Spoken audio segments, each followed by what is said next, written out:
আসসালামু আলাইকুম, আমি শিহাব। আমি আজকে কথা বলবো টিম ইন্ডিয়াকে নিয়ে। টিম ইন্ডিয়া তারা বর্তমান ক্রিকেট রাজ্যের অন্যতম এক শাসক। তারা প্রতিটা টিমকেই যে কোনো ফরম্যাট, ওয়ান ডে, টি-20 কিংবা টেস্ট, সব ফরম্যাটেই ডমিনেট করে খেলতেছে। যদি বলি চ্যাম্পিয়ন্স ট্রফির প্রথম সেমিফাইনালের কথা, সে ম্যাচে মুখোমুখি হয়েছিল টিম ইন্ডিয়া। যে ম্যাচে টিম ইন্ডিয়া তারা অপ্রতিরোধ্য, শুধু অস্ট্রেলিয়া ম্যাচ না, তারা পুরো টুর্নামেন্টে প্রতিটা টিমকে ডমিনেট করে খেলেছে।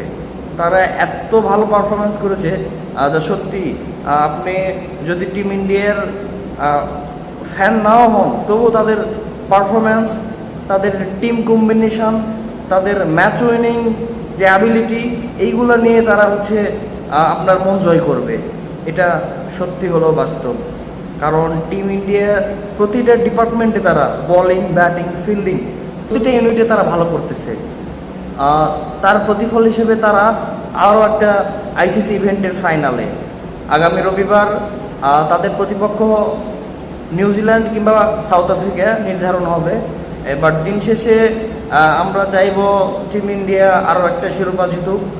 কারণ টিম ইন্ডিয়ার বিশেষ করে তাদের যে সিনিয়র প্লেয়ারগুলো আছে, রোহিত শর্মা, বিরাট কোহলি, রবীন্দ্র জাদেজা, মোহাম্মদ শামি, হয়তো এটাই তাদের শেষ আইসিসি চ্যাম্পিয়ন ট্রফি খেলা।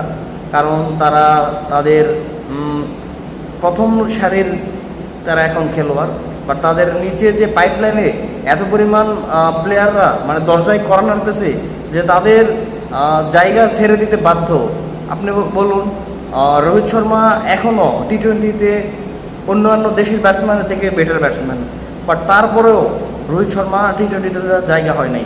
টি-20 ওয়ার্ল্ড কাপ জেতার পরে স্বইচ্ছায় টি-20 ক্রিকেটকে বিদায় বলেছেন।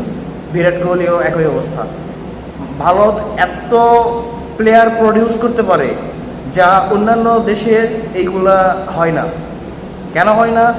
অন্যান্য দেশের ক্রিকেট অবকাঠামো, তাদের ফ্যাসিলিটি, প্লেয়ার সিলেকশন, সবগুলো মিলেই এইগুলা থেকে ভারত অনেক এগিয়ে।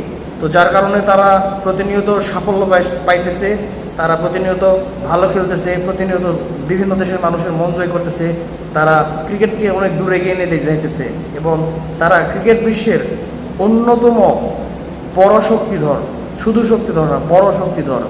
তো আশা করব আগামী রবিবার তারা আরও একটি ইভেন্ট জয়লাভ করবে এবং ইন্ডিয়ান ক্রিকেটকে তারা আরও এক ধাপ এগিয়ে নিয়ে যাবে।